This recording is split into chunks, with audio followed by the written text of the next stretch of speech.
Deki berlari menembus semak-semak tajam yang menggores kulit wajah dan tangannya. Suara jeritan meminta tolong itu terus terdengar, makin dekat, makin keras. Tolong! Tolong! Deki menyibak dedaunan palem hutan yang lebat, melompat keluar ke sebuah pembersihan kecil di tengah hutan, dan berhenti seketika.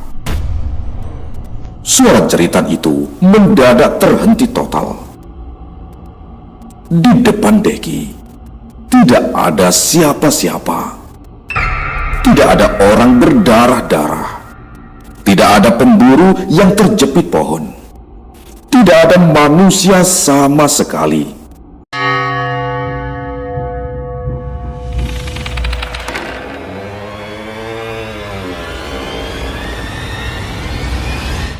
Kabar horor. Assalamualaikum warahmatullahi wabarakatuh. Selamat malam, Sobat Kahur, dimanapun kalian berada. Akhirnya, Bang Fawa kembali lagi. Setelah sekian lama hilang dari peredaran dan tidak upload cerita horor di channel ini, channel Kabar Horor. Mulai malam ini, Bang Fawa bakal aktif lagi buat menyapa dan menemani malam-malam mencekam kalian, para penggemar setia Kahur. Malam ini, persiapkan mental kalian, matikan lampu kamar, dan pakai headset kalian. Karena cerita yang Bang Fawa bawakan kali ini bukan cuma bikin bulu kuduk berdiri, tapi bakal bikin kalian mikir dua kali untuk sendirian di kegelapan. Selamat mendengarkan.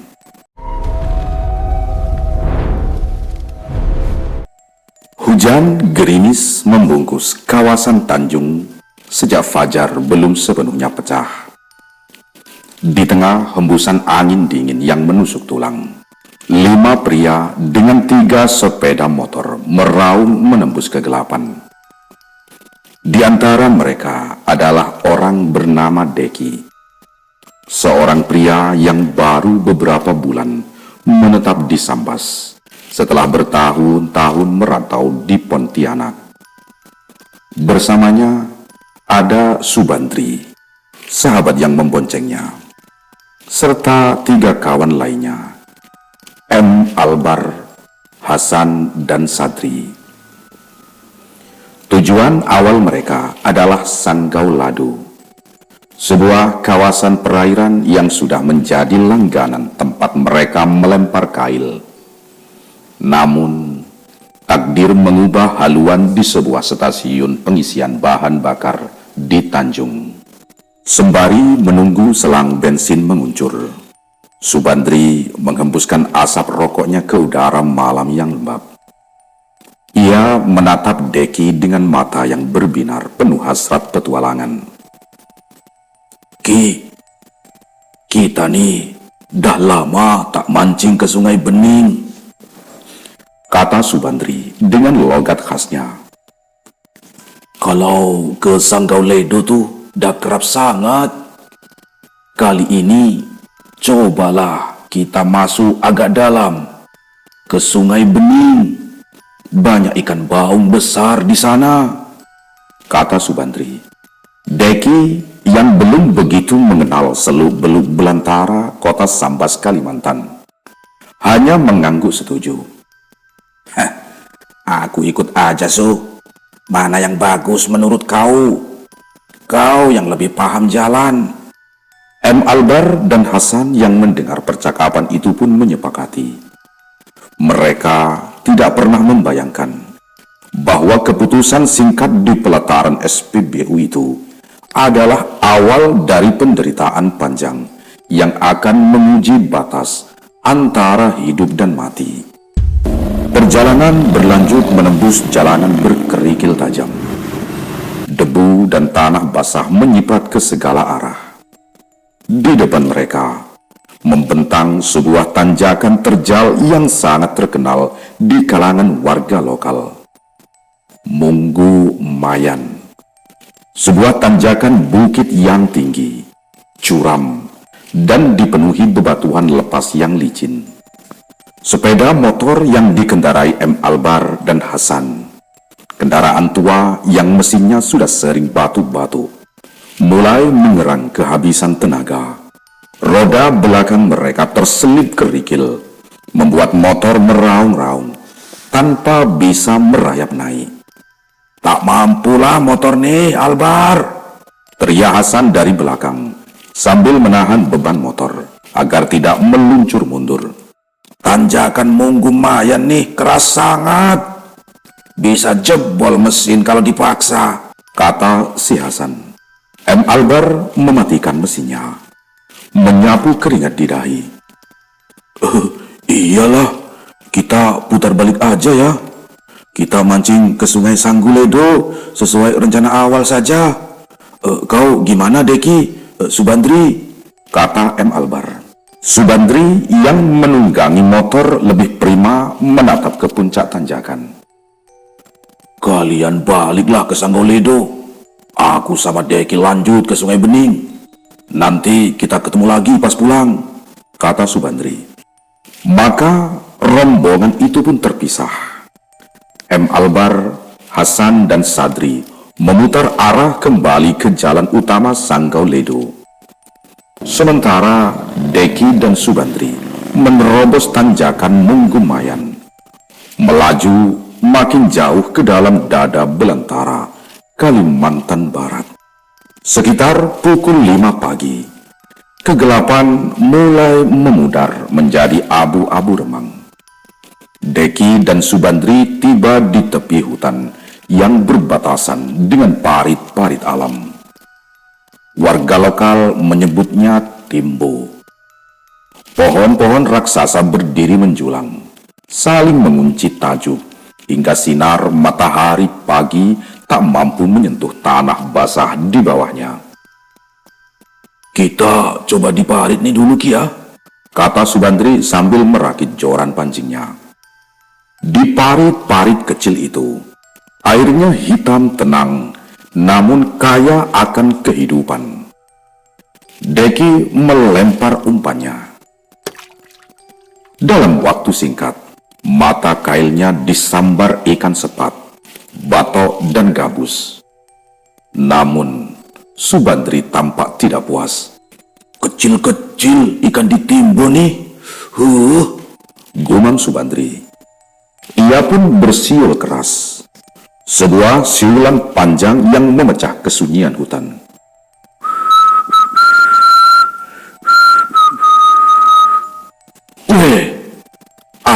Dapat, Ki!" teriak Subandri dari balik semak belukar. "Hahaha, bolehlah, dapat batok sama gabus sedang-sedang saja," balas Deki setengah berteriak. "Oh, tak mantap tuh. Ayo kita masuk lebih dalam, ke pinggir Sungai Bening.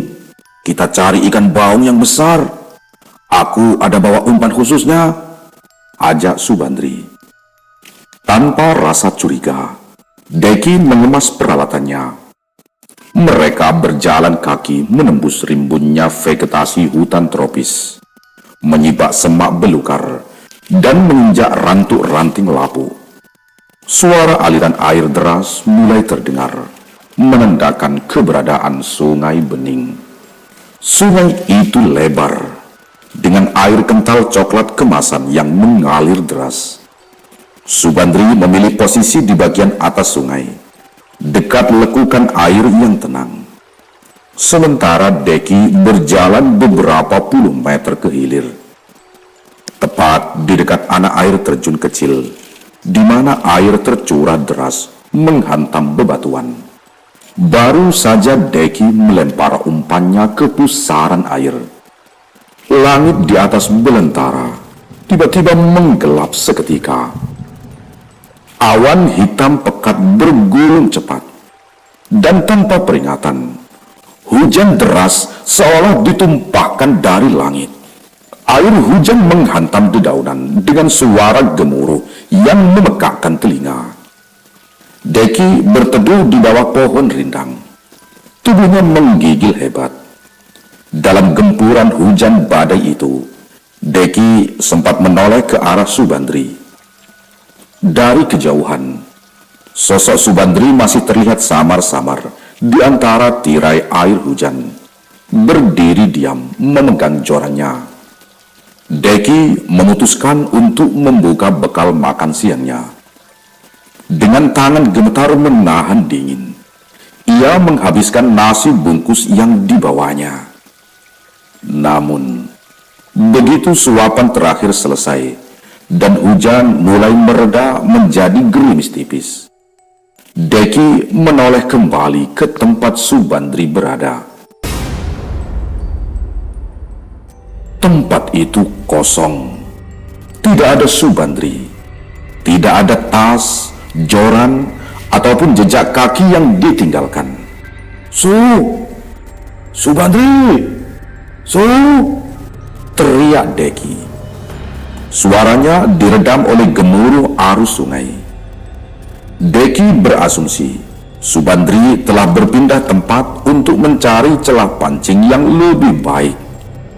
Namun, Deki tidak tahu pasti apakah Subandri berpindah mengikut arus sungai ke hilir atau ke kanan, atau dia menyusuri hulu yang arahnya ke kiri. Deki mengambil keputusan yang salah dan fatal. Ia menyusuri hilir sungai, mengikuti arah air mengalir. Padahal, tanpa sepengetahuannya, Subandri justru berjalan menanjak ke arah hulu. Jarak di antara mereka kian menjauh.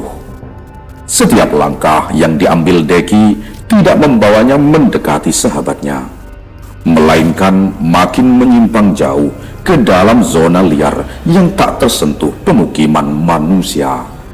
Subandri! Deki mulai berlari. Ketakutan merayapi dadanya. Semak-semak tajam merobek bajunya. Tetapi ia terus menerobos. Hutan di sekelilingnya tampak persis sama di setiap sudut. Pohon-pohon raksasa berselimut lumut, akar-akar gantung meliuk bagai ular, dan kegelapan mendalam yang perlahan merayap turun saat sore menjelang. Ia menyadari kenyataan pahit itu saat kakinya tersandung, dan ia jatuh berlutut di atas pasir basah tepi sungai. Ia telah tersesat.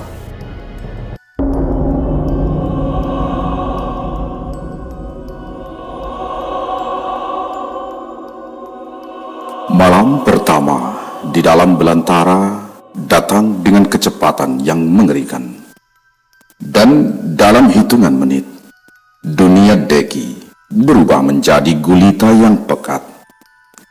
Hanya ada suara arus sungai bening yang meluap akibat hujan deras, bersahut-sahut dengan jeritan serangga malam dan kepekaan sayap kelelawar raksasa. Pakaian Deki basah kuyup, celananya berat menempel di kulit, dan sepatu bot karet yang ia kenakan terisi air sungai. Tubuhnya menggigil hebat, giginya bergelatut tanpa kontrol. Aku harus buat api, aku harus hangat, bisiknya pada diri sendiri dengan suara yang bergetar. Deki meraba-raba saku celananya. Ada korek api gas dan sebungkus rokok.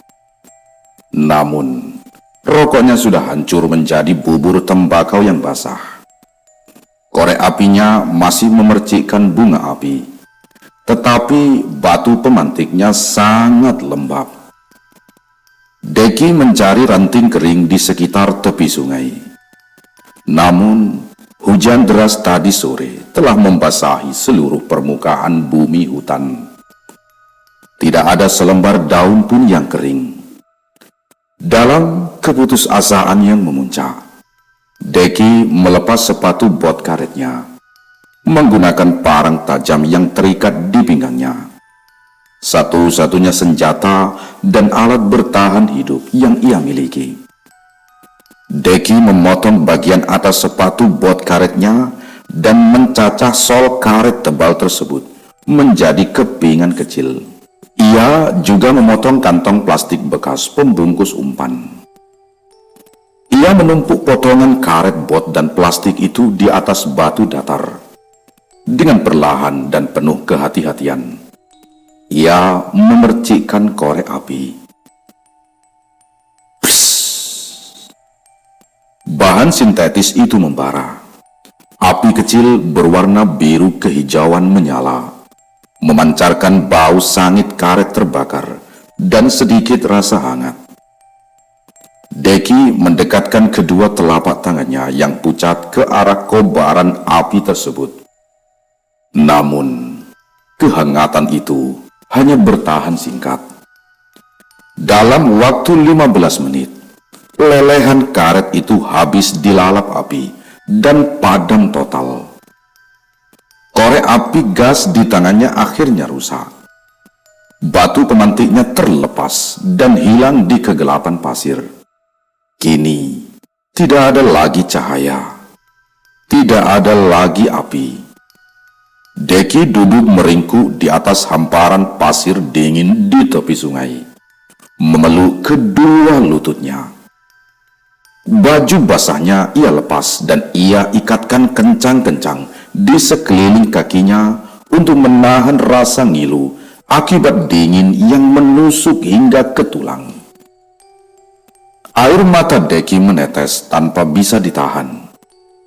Pria dewasa itu menangis sesenggukan di tengah kegelapan belantara. Ya Allah, tolong aku, Ibu, maafkan aku. Di tengah isolasi total dan isak tangisnya yang memilukan, sekitar pukul 12 malam, suasana hutan mendadak berubah menjadi hening secara tidak wajar. Suara jangkrik dan kata pohon yang semula riuh mendadak terhenti seketika. Air sungai seolah mengalir tanpa suara.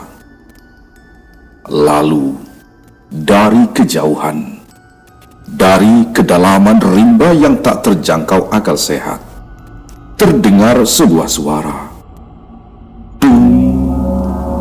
Deki terlonjak.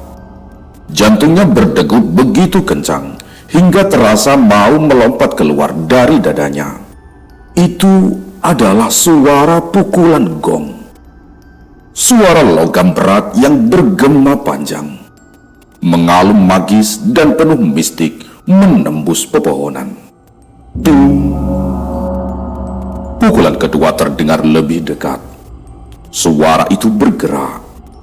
Sesuatu atau seseorang sedang berjalan di dalam hutan gelap gulita sambil memukul gong secara berkala. Apakah itu kawan-kawan? Atau apakah warga desa sedang mencariku sambil mukul gong ya? Pikir Deki, mencoba mencari penjelasan logis. Namun, nalurinya menolak pemikiran itu. Mana mungkin ada tim penyelamat yang berjalan sendirian di tengah hutan rimba tanpa membawa obor atau senter, hanya memukul gong setiap beberapa menit sekali. Tung! Suara itu kini berada tepat di seberang sungai, hanya berjarak beberapa puluh meter dari tempat Deki meringkuk. Deki menahan napas, menekan dadanya erat-erat, tidak berani menggerakkan satu jari pun. Ia memejamkan mata rapat-rapat, merapatkan parangnya ke dada. Gema gong itu perlahan-lahan bergerak menjauh, menyusuri alur sungai, lalu hilang di telan kegelapan malam. Deki menangis lagi. Kali ini tanpa suara. Rasa takut akan makhluk gaib bercampur aduk dengan ancaman nyata dari binatang buas. Di hutan Sambas, Kalimantan, cerita tentang harimau dahan, beruang madu, dan ular sawah raksasa bukanlah isapan jempol belaka. Setiap kali ada ranting patah di kegelapan, Deki membayangkan moncong beruang atau rahang ular sedang mengintainya dari balik kegelapan. Malam pertama terasa bagaikan ribuan tahun. Deki tidak memejamkan mata semenit pun. Ia menghitung detik demi detik dalam kedinginan yang menyiksa, menanti keajaiban berupa seberkas sinar matahari. Singkat cerita, ketika fajar di hari Kamis akhirnya menyingsing, cahaya temaram menyusup pelan di antara celah dedaunan. Deki berdiri dengan tubuh gemetar dan persendian yang kaku. Perutnya melilit cerna akibat lapar yang luar biasa. Namun, rasa takut mengalahkan segalanya. Deki mulai berjalan lagi. Sepatu botnya yang sudah terpotong tak lagi nyaman digunakan, sehingga ia melangkah dengan pelindung seadanya. Di tengah perjalanan menyusuri hutan, ia menemukan tumpukan papan kayu yang tersusun rapi di tepi sungai. Jejak dari para pembalok kayu liar atau illegal loggers yang pernah beroperasi di tempat itu. Merasa sangat lelah dan mengantuk karena tidak tidur semalaman, Deki merebahkan tubuhnya di atas tumpukan papan tersebut. Ia tertidur lelap selama 2 jam di bawah lindungan matahari siang yang hangat. Setelah tenaganya sedikit pulih, Deki melanjutkan langkahnya. Prinsipnya sederhana: cari daerah yang terang. Setiap kali melihat celah hutan yang memancarkan cahaya terang, yang ia sangka adalah pembukaan jalan atau pemukiman warga, Deki akan berlari mendekatinya dengan sisa-sisa tenaga. Namun, setiap kali sampai, harapan itu sirna. Cahaya terang itu hanyalah celah pohon tumbang yang membiarkan sinar matahari jatuh ke tanah. Hutan itu tetaplah belantara tanpa ujung. Hari Kamis berlalu tanpa hasil. Malam kedua kembali mengurungnya ke dalam kegelapan. Deki bertahan hidup hanya dengan mengandalkan air sungai. Setiap kali tenggorokannya terasa terbakar dan perutnya menyiuk lapar, ia berlutut di tepi sungai, menciduk air coklat dingin dengan kedua telapak tangannya, lalu meminumnya berteguk-teguk. Hanya air ini yang menahan nyawaku, bisik Deki pada dirinya sendiri. Hari Jumat pun tiba. Tubuh Deki mulai menyusut. Wajahnya cekung, bibirnya pecah-pecah, dan matanya merah karena kurang tidur dan teror mental yang terus-menerus. Di sore hari Jumat yang sunyi, ketika hujan lokal kembali mengguyur dengan bintik-bintik halus, Deki berjalan menembus rawa-rawa kecil. Langkah kakinya terasa sangat berat, seolah-olah tanah lumpur menghisap seluruh sisa kehidupannya. Tiba-tiba, dari arah depan, terdengar suara teriakan histeris seorang pria. "Tolong! Tolong! Tolong aku!" Suara itu sangat jelas, melengking, dan terdengar penuh penderitaan. Suara itu berasal dari jarak yang sangat dekat, hanya di balik pepohonan rindang di depannya. Jantung Deki berdegup kencang. Ada orang lain di hutan ini. Ada manusia lain yang juga tersesat atau butuh pertolongan. Deki menyahut dengan sekuat tenaga. "Oi, di mana kau? Aku di sini. Tolong, aku di sini." Deki berlari menembus semak-semak tajam yang menggores kulit wajah dan tangannya. Suara jeritan meminta tolong itu terus terdengar, makin dekat, makin keras. "Tolong! Tolong!" Deki menyibak dedaunan palem hutan yang lebat, melompat keluar ke sebuah pembersihan kecil di tengah hutan, dan berhenti seketika. Suara jeritan itu mendadak terhenti total. Di depan Deki tidak ada siapa-siapa. Tidak ada orang berdarah-darah. Tidak ada pemburu yang terjepit pohon. Tidak ada manusia sama sekali. Lingkungan itu sunyi senyap. Hanya dihiasi suara tetesan air dari daun.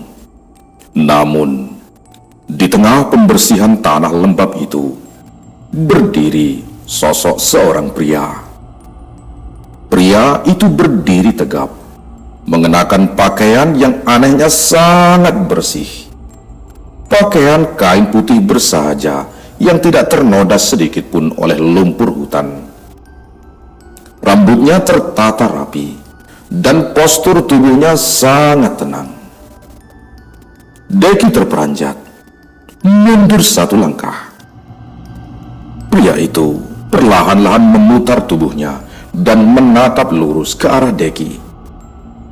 Saat mata Deki bertatapan dengan pria tersebut, bulu kuduk di seluruh tubuh Deki berdiri tegak secara ekstrim. Ada sesuatu yang sangat salah dari wajah pria itu.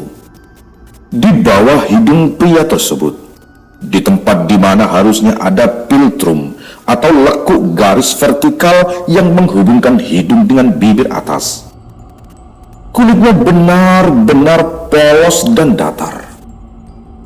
Bibir atasnya menyatu sempurna dengan kulit bawah hidung tanpa garis alami sama sekali. Wajahnya begitu mulus, pucat, dan tanpa ekspresi emosi manusia. Deki langsung teringat pada cerita-cerita tua yang disampaikan para sesepuh di Sambas tentang orang bunian atau orang kebenaran, penghuni alam gaib belantara Kalimantan yang hidup bersisian dengan dunia manusia. Pria tanpa garis bibir itu melangkah mendekati Deki. Ia tidak berjalan dengan tergesa-gesa. Langkahnya melayang tanpa suara di atas dedaunan kering. Pria itu mengulurkan tangan kanannya. Di jemarinya terapit selembar kertas putih kosong yang bersinar bersih di tengah kegelapan hutan. Pria bunian itu berbicara. Suaranya halus, bergema langsung di dalam kepala Deki tanpa melalui udara, penuh dengan daya pikat yang hipnotis. "Tanda tangani kertas ini," kata pria bunian itu. Deki terpaku. Tubuhnya kaku seperti patung. "Kalau engkau bersedia menandatangani kontrak ini," lanjut makhluk itu dengan nada yang sangat tenang namun mengintimidasi, "maka engkau boleh pergi kemana saja yang engkau inginkan. Engkau akan selamat. Engkau akan nyaman. Semua penderitaanmu akan berakhir di sini," kata sosok pria itu. Makhluk yang menyodorkan kertas putih itu makin dekat ke dada Deki. Dalam kondisi fisik yang sangat lemah dan mental yang hancur, Tawaran itu terdengar seperti pintu keluar menuju kebebasan. Otak Deki berteriak untuk meraih kertas itu, menandatanganinya agar ia bisa pulang ke rumah, bertemu keluarganya, dan lepas dari siksaan hutan ini. Namun, nurani dalamnya membisikkan peringatan keras. Ini bukan manusia. Kalau aku tanda tangan, aku takkan pernah bisa balik lagi ke dunia nyata. Nyawaku akan jadi milik mereka. Deki mengepalkan tangannya kuat-kuat, menahan diri agar tidak menyentuh kertas putih tersebut. Ia menatap lurus ke mata hampa sosok bunian itu, lalu menggelengkan kepalanya tegas. Tidak, aku tidak mau, bisik Deki dengan suara serak. Pria bunian itu tidak marah. Wajah polosnya tetap tanpa ekspresi. Ia perlahan-lahan menarik kembali tangannya yang memegang kertas putih. Kemudian, tanpa berbalik arah, sosok itu melangkah mundur ke belakang, menyatu dengan bayang-bayang pohon raksasa, dan lenyap begitu saja dari pandangan mata Deki. Deki jatuh terduduk di atas lumpur. Napasnya memburu. Ia baru saja menolak perjanjian gaib di jantung belantara Kalimantan. Penolakan Deki terhadap perjanjian kertas putih itu membawa konsekuensi fisik yang amat berat. Tampaknya, keputusannya untuk tetap bertahan pada takdir manusianya membuat alam gaib melepas cengkramannya secara perlahan. Namun, alam fisik menagih bayaran yang hampir mematikan. Hari Sabtu dan Minggu menjadi puncak dari segala penderitaan. Deki sudah 5 hari tidak menelan sebutir nasi pun. Perutnya tidak lagi menyiul lapar. Organ dalamnya terasa seperti mengkerut dan terbakar. Daya penglihatannya mulai kabur. Setiap kali ia berdiri terlalu cepat, bayangan hitam melayang-layang di depan matanya. Langkah kakinya tidak lagi lurus. Ia berjalan menyeret kedua kakinya yang membengkak hebat. Luka-luka goresan semak tajam di tangan dan wajahnya mulai mengering dan menyengat kelam. Namun, ada satu hal yang terus menyalakan api kecil di dalam dadanya. Keinginan untuk hidup. Setiap kali ia merasa ingin menyerah dan membiarkan tubuhnya roboh di atas tanah basah untuk mati, bayangan wajah ibu dan kawan-kawannya berkelebat di benaknya. Aku harus pulang. Aku bukan milik hutan. Aku orang kebenaran dunia nyata. Bisiknya berulang kali bagaikan mantra penyemangat. Satu-satunya bahan bakar yang menjaga jantungnya tetap berdetak adalah air sungai. Deki menyusuri anak-anak sungai kecil yang mengalir jernih. Ia berlutut, menciduk air bersih itu, dan meminumnya hingga perutnya terasa penuh oleh cairan. Air itu dingin, murni, dan seolah-olah mengandung energi gaib tanah Kalimantan yang menopang nyawanya dari kematian organ. Sementara itu, di dunia luar, hilang kontak dengan Deki telah memicu kepanikan luar biasa. Subandri yang berhasil keluar dari hutan di hari Kamis dengan selamat mendapati bahwa Deki tidak pernah kembali ke titik kumpul. Berita hilangnya Deki menyebar cepat di seluruh Sambas. Puluhan warga lokal, tim SAR, aparat kepolisian, serta para pemuka adat dan dukun setempat dikerahkan untuk melakukan pencarian besar-besaran di sepanjang kawasan Sungai Bening hingga Sungai Prepet. MA Albar dan Hasan, dua kawan yang sebelumnya terpisah di tanjakan Munggumayan, meratapi keputusan mereka. Warga desa berkumpul di tepi hutan, memukul gong dan drum minyak untuk memberikan tanda suara bagi Deki yang tersesat.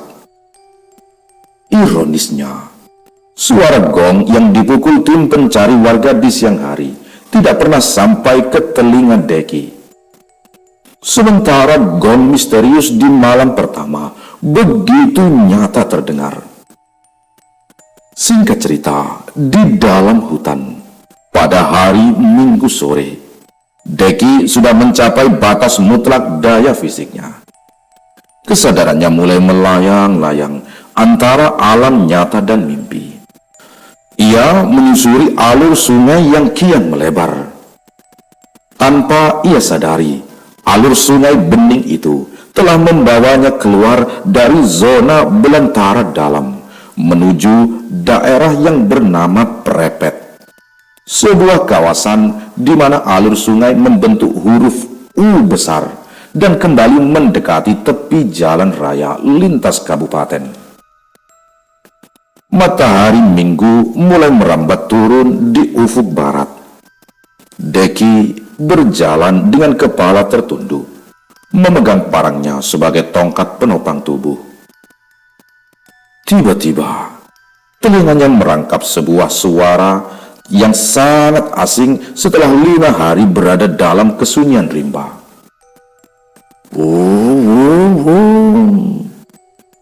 Suara mesin kendaraan. Deki menghentikan langkahnya. Ia menyapu matanya yang kabur dengan punggung tangannya yang kotor. Di depannya, di balik kerapatan pepohonan terakhir, terlihat sebuah bentangan garis hitam yang rata dan lurus. Jalan aspal. Deki merangkak naik menyusuri tebing tanah tepi sungai. Dengan sisa tenaga terakhir yang ia miliki dalam hidupnya, ia menerobos semak belukar terakhir dan jatuh berguling ke atas bahu jalan beraspal. Panasnya permukaan aspal yang tersengat matahari sore terasa bagaikan kenikmatan paling mewah bagi tubuhnya yang membeku selama 5 hari. Dari kejauhan, sebuah sepeda motor yang dikendarai oleh warga lokal melintas. Pengendara itu terperanjat kaget melihat sosok pria kurus kering, pakaian robek-robek, penuh lumpur dan membawa parang tergeletak di tepi jalan. Pengendara motor itu mengerim mendadak. "Woi, siapa kau? Kenapa kau di situ?" Deki menengadah. Matanya menatap warga tersebut dengan pandangan redup. Bibirnya yang pecah-pecah memunculkan senyum tipis. Tolong aku Deki, aku tersesat," bisiknya sebelum akhirnya pandangannya menjadi gelap total dan ia pingsan tak sadarkan diri. Singkat cerita, kabar ditemukannya Deki di daerah Prepet menjalar bagaikan api menyambar jerami kering di seluruh Kabupaten Sambas. Ambulan dan mobil warga meraung-raung menuju lokasi untuk mengevakuasi tubuh Deki yang kritis akibat dehidrasi berat dan kelaparan ekstrim. Di rumah sakit, para medis terperangah melihat kondisi fisik Deki. Secara medis, seorang manusia normal yang tidak makan selama 5 hari di tengah cuaca ekstrim dan terus melakukan aktivitas fisik berat seharusnya sudah mengalami kegagalan organ atau koma parah. Namun, Deki bertahan hidup hanya dengan berbekal air sungai dan keteguhan jiwa. Berhari-hari Deki menjalani perawatan intensif. Cairan infus mengalir ke dalam tubuhnya, mengembalikan kesadaran dan tenaganya secara perlahan.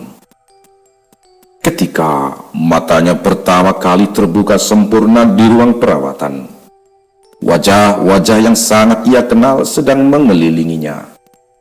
keluarganya, Subandri yang menangis menahan rasa bersalah, M. Albar, Hasan, serta para tokoh masyarakat desa. Subandri memeluk Deki dengan erat. Maafkan aku, Ki. Maafkan aku meninggalkan kau di sungai itu. Aku nyangka kau ngikut di belakangku. Deki menepuk pelan punggung sahabatnya. Suaranya masih serak dan dalam. Bukan salah kau, Su. Memang jalan takdirku harus lewat situ, kata Deki. Para tetua adat Sambas yang datang menjenguk mendengarkan dengan seksama saat Deki menceritakan seluruh pengalamannya secara detail tentang suara pukulan gong di tengah malam yang gelap, tentang jeritan minta tolong palsu di rawa-rawa, dan yang paling mendebarkan, pertemuannya dengan sosok pria tanpa garis bibir yang menyodorkan kertas putih kosong.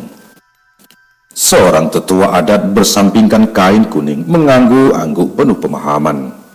Wajahnya tampak serius. Suku Bonian.